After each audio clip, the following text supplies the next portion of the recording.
Hello, and welcome to this quick training on how to say no. This is one of the biggest questions that I get asked by so many different people, whether they're my clients or people I've talked to. These were questions I had myself, especially when I was first diving into my own self care journey. Saying no is hard, right? And the majority of us, especially if you are a people pleaser or a caretaker, an empath, all of these different things, the reason why saying no can be so difficult is because we're worried about what's going to happen if we say no, right? All of the what if questions come in your head, whether that's feeling guilty or what will that other person say? What if it offends them? What if it disappoints them? How will they feel? How will they react or respond, right? Like, what will happen if I say no? It's a hard thing to do, especially if you are not used to saying no and telling people no. If you're a people pleaser, like I was, I like to say a recovering people pleaser, right? If you have a tendency to say yes, even when you feel that you should have said no, this exercise and what I'm going to walk you through today is really going to help you be able to do that. We all know that there are certain times or circumstances or events or different things that have come up where you feel in your gut and everything that you needed to say no. But most of the time, we tend to say yes because of some of those fears and what if questions that come up. However, when you say yes to the things, especially if you're really feeling like you should have said no, or you really don't have the time, energy, capacity, all of the things to actually commit to what you said yes to, you really start to feel resentful and you don't show up fully how you would if you were really into it and wanted to be there.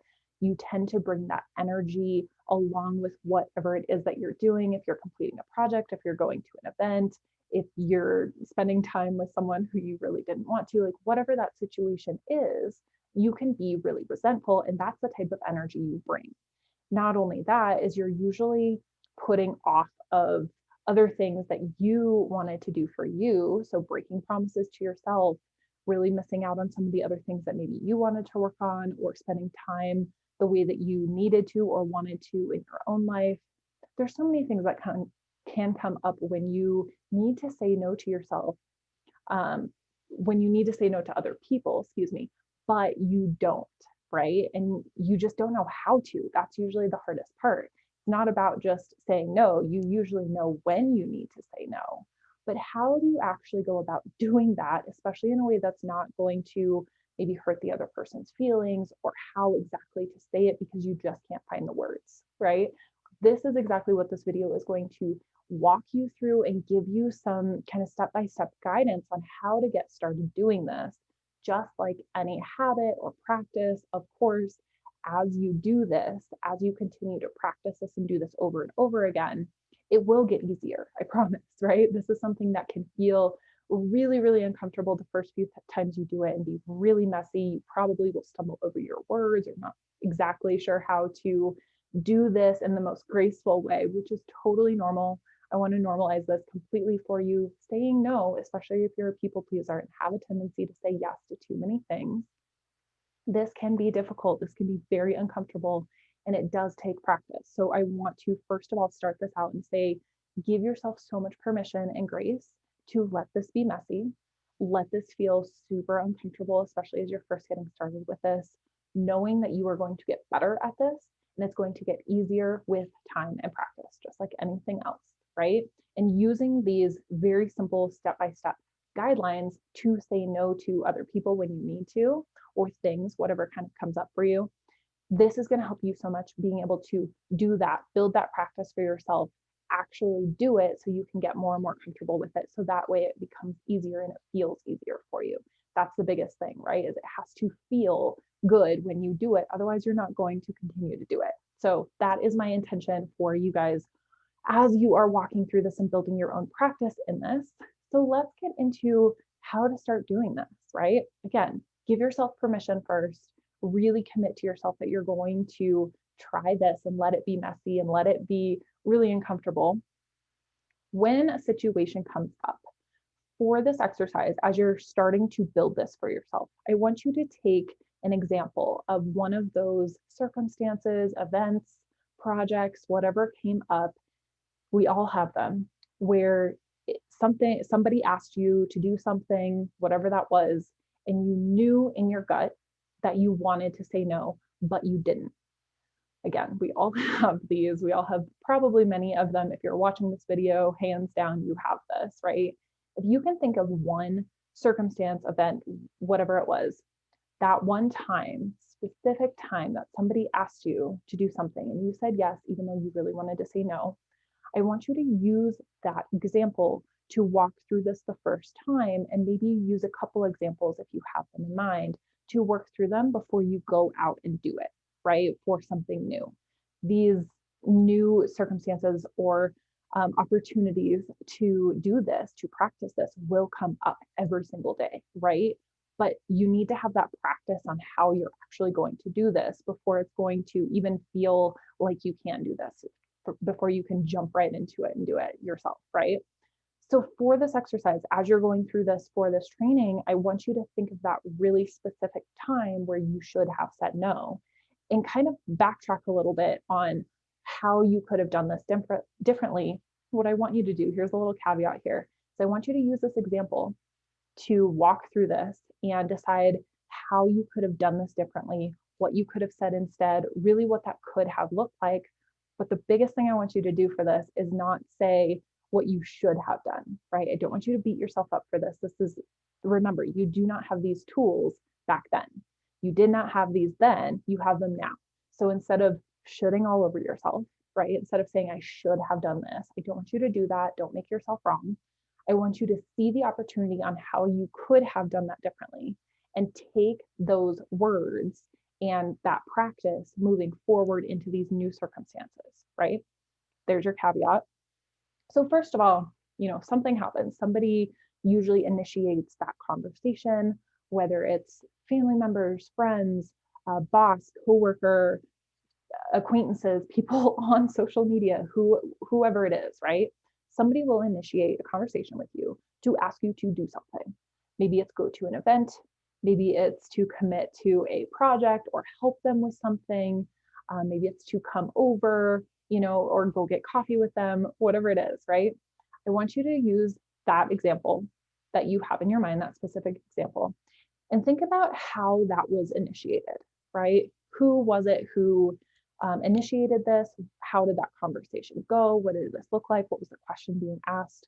I really want you to think about how it started, so that way you can recognize in future events when this triggers, right? When the trigger is to have you respond to either yes or no, I want you to really think about how that was initiated, how that conversation got started.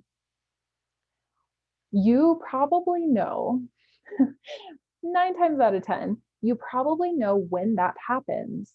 You either have this gut feeling of, yes, I really want to do this, or this sounds like fun, or I'm really interested in this, or you have this like, hell no, I don't have time for this. I don't want to do this, right? You probably have one or the two. Sometimes you will be either neutral, or you might need, some time to feel into it and decide and make up your mind. Any which way, however you're feeling, the very first thing I want you to do in this instant before you say yes, even if it's like a hell yes, this is a good practice to put in place. As you do this more and more and get more and more comfortable with it, if it is a hell yes, right, I want you to go for it, obviously. But sometimes it's better to have, especially if you're more of an emotional person, or like you need some time to kind of weigh some different options, or really like double check your calendar, or like make sure you're not committing to too much. The best thing that I want you to do for yourself, and that you could do for yourself, is to buy yourself some time first. Know that whenever somebody asks you, whenever this conversation is initiated, you don't have to answer right away, right? Very little of time you will ever have to like give an answer right then and there. Sometimes that may happen, but it's usually not going to be the case, right? So instead, I want you to fully hear out, what they're asking, what that looks like. Definitely feel free to ask questions on like, how much time is this going to take, or when do you need this by? or what do you expect of me, right? Like really ask some questions for clarity so that you have an understanding of what's being asked, right? And then ask for ask for buying some time for yourself. So what I mean by this is one of the best and easiest ways that you can do this is say, that sounds great, or fill in the blanks, play with this wording as you want. But something that I would say is like, that sounds great. Let me check my calendar and get back to you. Let me check with my significant other and get back to you. Let me take some time. Do you mind if I take some time with it and get back to you? Buy yourself some time first.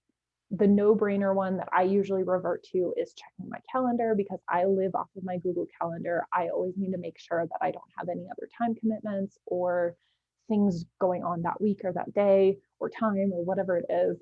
I always like to make sure, right, before I commit to something. The best way to do that is when you ask for kind of buying yourself some time there. Is like, can I check my calendar and get back to you? When do you need to know by, or when do you need an answer by? This is one of the best questions to help the other person feel really listened to and that you are considering it and will get back to them. It's not just something that's going to fly out of your mind and you'll never get back to them. This way, you are intentionally buying yourself some time, but you're also being very courteous on what is their timeline, especially if you are dealing with a manager, a boss, a business opportunity, a client, any type of, especially professional or business realm where it may feel really uncomfortable to kind of buy yourself some time. Make sure that you are asking that person when they need a response by, right? Sometimes it's like, can you let me know as soon as possible? Absolutely. Go check, take a little bit of time that you need to consider and get back to them, right? Sometimes it's like a week or day, or like, oh, it's no rush. Like, just get back to me when you can. Still set a deadline for yourself so you get back to them. But this way, you're able to buy yourself some time to really feel into what you want to do and help you, especially for these first few times that you do this, really give you that time and space to construct how you're going to say no if that's what you want to say, right? This can be one of the best tools for you to do so. So first and foremost, buy yourself some time. Like I had mentioned, like as soon as you're asked that question, you probably have some sort of gut feeling on how it feels to you to be asked whatever they're initiating, right? Whatever they want that help or support with, or whatever they want you to do or consider. You probably are leaning a little bit of like, this sounds good or this doesn't, like it's either a yes or a no, or maybe you're somewhere in between. But you probably have a good idea initially. Like I said, buying yourself some time really gives you that opportunity to maybe weigh some pros and cons, maybe really, come up with some different things on like how this could go. Should I consider this? Is this worth saying yes to? Will this lead to new opportunities down the road? Or is this like an absolute hell no? I don't have time for this. I don't want to do this. I need to say no, right? You really get that time to consider those things. Once you've landed on a decision, right? You do have to make that decision, whether it's a yes, no, maybe you need more information, you need more time, whatever that is. You need to have that decision. If it's a yes, go say yes to it, right? Be happy, be excited to go say yes and do the thing. If it's a no, this is where we get into this how-to part, right? You've bought yourself some time. You've decided it's a no for whatever the reasons are. The thing is, if it helps you to kind of sort out like those reasons or, those pros and cons, especially if you're more of a type A or a structured person who needs to kind of think those things through and process those and have very specific reasons for yourself, that can be helpful. Sometimes, and I know I am very much this way, is sometimes it just feels like a no and I can't explain it, right? And I just know I just need to say no. I just kind of have that intuitive or that gut feeling that I just need to say no. Whether you have those reasons to support it, or just that gut feeling that you need to say no, either one is totally fine. The thing about saying no, which is what I'm going to get into, is you don't actually have to give a reason. And I think that's one of the biggest things that we tend to do when we're saying no, or we tend to think that we need to do in order to say no, is we think we need to explain ourselves, right? You have to give all of these reasons on why you can't and justify it and really like reason out to the other person why you're saying no. You don't actually need to do that. The biggest part, and if you take away nothing else from this training, I want you to really sink into this feeling of not needing to justify or explain yourself, especially if you're saying no. I know that that can feel really uncomfortable, especially because you're worried about what the other person's going to think or how they're going to respond, or if it's going to hurt their feelings or whatever comes up, right?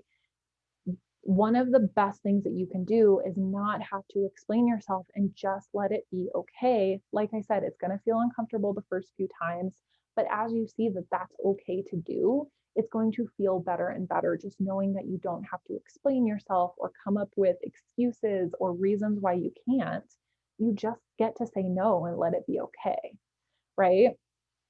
There will be some times where you might end up saying no and maybe it won't go as good, or it might feel a little, um, it might be kind of a difficult conversation sometimes, but that's not going to be the majority of the time, right? And usually that's just communication where you guys can talk about it and see where that like miscommunication was, or what can really solve this problem, why it's even a problem to begin with.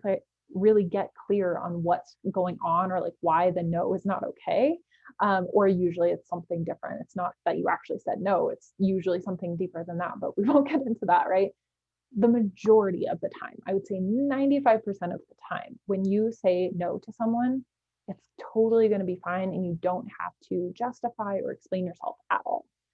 So when you go in to say no, and something that I really encourage you to do, especially the first few times you do this, when you're buying yourself some time, really go back and sit down, whether it's with a pen and paper, maybe you break out a journal or you type it out on your computer, kind of how this conversation is going to go or how exactly you're going to word saying no. If you like to kind of talk it through, if that helps you more than like writing, I encourage you, I use the Voxer app or a voice note app or something like that, where you can just like let the words come out and kind of talk it through yourself before you talk to the other person, right? The point is to kind of construct how you're going to say no and the wording or language that you're going to use. That way you feel prepared for actually going and doing it. So give yourself that time and space to like sit down, talk it out, write it out, whatever works best for you, and really think about how you're going to say it, right? So, one of the things when you are saying no to something, if it's something that you are like interested in, say, I'm going to use like an event, for example, right? Maybe a friend wanted you to go to this specific event, and this time you have to say no because you already have something else committed for that night. Maybe you have a family dinner or something that you're going to, or something is already on the calendar, so you just can't go, right? That's a little bit different than like not wanting to. So I'm going to get to kind of both of these. If it's something that you can't do this time, but you are interested potentially the next time, that's something you're going to want to build into your language. So something that you could say is, thank you. Always start with a thank you. So let me start there. When you respond, it's a good idea to always start with a thank you, right? It really gives that like recognition for like, thank you for considering me for this, or thank you for asking me. Like, I appreciate the thought. Really having that other person understanding that you took the time to consider, that you were happy that they considered you for whatever that was, right? So thank you for the invitation. Thank you. Like, I appreciate the offer. Thank you for considering me for this. Whatever it is, it's a great idea to start with a thank you, to acknowledge that. Thank you for, I'm going to use that event for an example, right? Thank you for inviting me. I appreciate the invite, or I appreciate you thinking of me for this. I'm really interested in this, or I would really like to attend in the future if there is another one. However, this time, and if it is just something else on your calendar, sometimes it's easier to say, I have a family thing that night. I'm not going to be able to go that night, but please let me know in the future, right? When other ones are. If that is a possibility, it's a great idea to let the other person know to consider you in the future if it's something that you're interested in and you just can't make it. Now, if it's an event, I'm going to use the event for an example, but fill in the blank of like whatever this circumstance is. If the event is something that you're just not interested in and you're just like, I don't want to do this, I am so not interested in this ever, again, start with a thank you, right? Thank you for inviting me. Thank you. Like, I appreciate the thought. or for you considering me. Again, however you want to word, just acknowledging and thanking them for whatever they're asking you, right? Thank you for inviting me. I'm not going to be able to make it. Um, Sometimes it's a little bit better to sandwich it a little bit. So here's what I mean by that. It's like, thank you for the invite. I'm not going to be able to go, but I appreciate the offer. And just leaving it at that.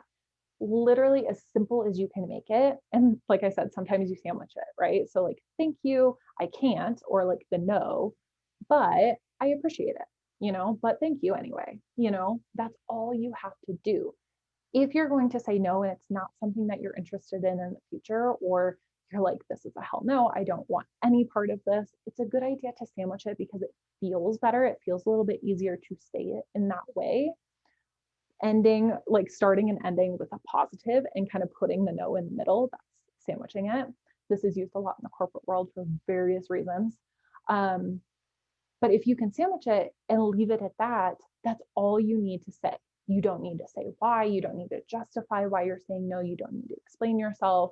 You don't need to make up an excuse or anything that comes up. All you need to do is thank them, say no, and sometimes sandwich it and just say, like, I appreciate the thought, or thank you for the offer, right? That's it. That's all you need to say. Like I said, 9 times out of 10, or 95% of the time, the other person is going to be like, great, thank you for letting me know. They're going to move on with their day, right? It gets to be that easy. This is something we overthink for so many reasons. Like I said, there's all of these feelings or emotions or guilt, worries, fears that can come up around, like, what is the other person going to say? How are they going to react or respond? Usually it's not as bad as we think. If you just keep it very simple, that's all you need to do. The best thing too is the more truthful you can be about it, the easier it's going to be reflected and responded to.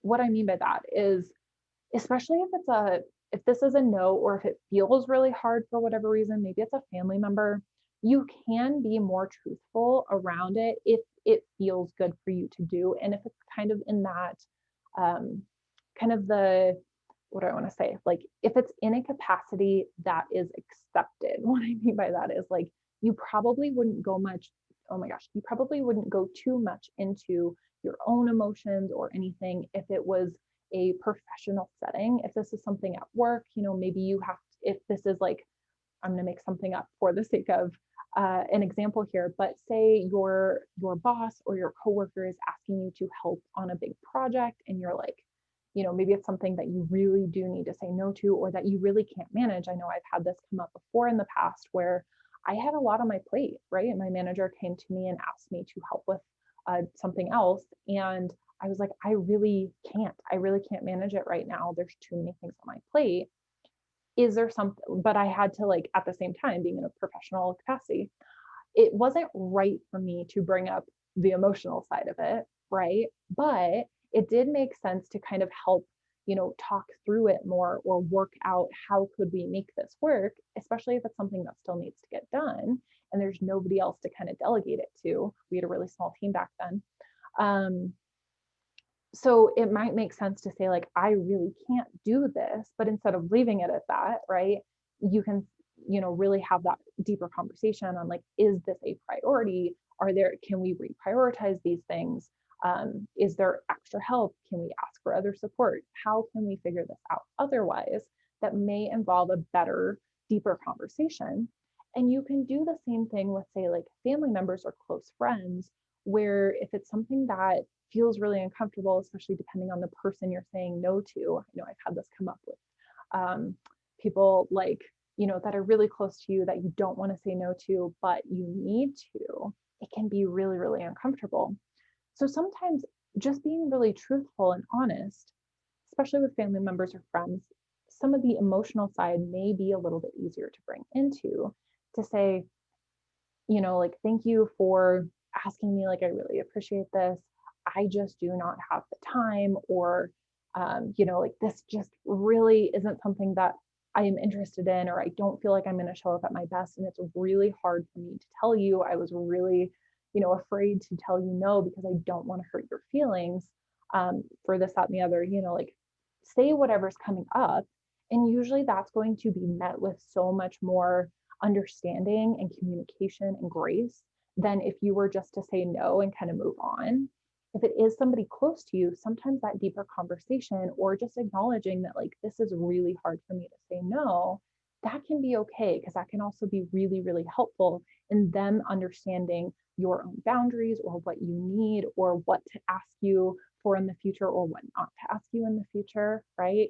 It'll really, really help relationships just having that communication, especially if it's something you want to and need to say no to kind of have that explanation just between you two so that you can communicate it and really have that deeper understanding for each other. Like I said, that's not always the case depending on the relationship. If it's more in a professional setting, maybe that doesn't make sense, that you need to kind of adjust. But sometimes it can, right? Especially if it's those people closer to you, that you may need to kind of bring up some of those emotions and really call them out and have that conversation with. So those are some of the biggest things. So I just want to recap kind of how to do that, right? So it's initiated, that conversation's initiated. Initially, buy yourself some time, really feel into what is your decision for this. Is it a yes? Is it a no? Do you need more information? Decide on what you're going to say, right? Sit down as you're buying yourself some time and construct how you're going to phrase this, what you need to say, who this is for, how you need to frame this, right? Then go have that conversation and decide, remember that you don't need to justify yourself. You don't need to explain or make excuses or anything. You just get to keep it as simple as possible, unless you need to bring in some of those other emotions just to help the conversation between whoever that person is, right? Sometimes it's very, very simplified. Just say no and be done. Sometimes it takes a little bit more of that conversation for that deeper understanding, right? That's it, you guys. That's exactly how to go through that process for yourself. And as you do this, like I mentioned, as you do this and start building this as a practice for yourself, you're going to understand for yourself what feels really good on how to say what or how to tell certain people no, and really how to go about those conversations. It gets easier with practice every time you do this. So go and try this approach, tweak this. Remember, give yourself so much permission and grace to let this be messy, let it be uncomfortable. You will get This will get easier as you go and as you practice it. Please feel free to reach out if you have any questions, and I hope this was helpful.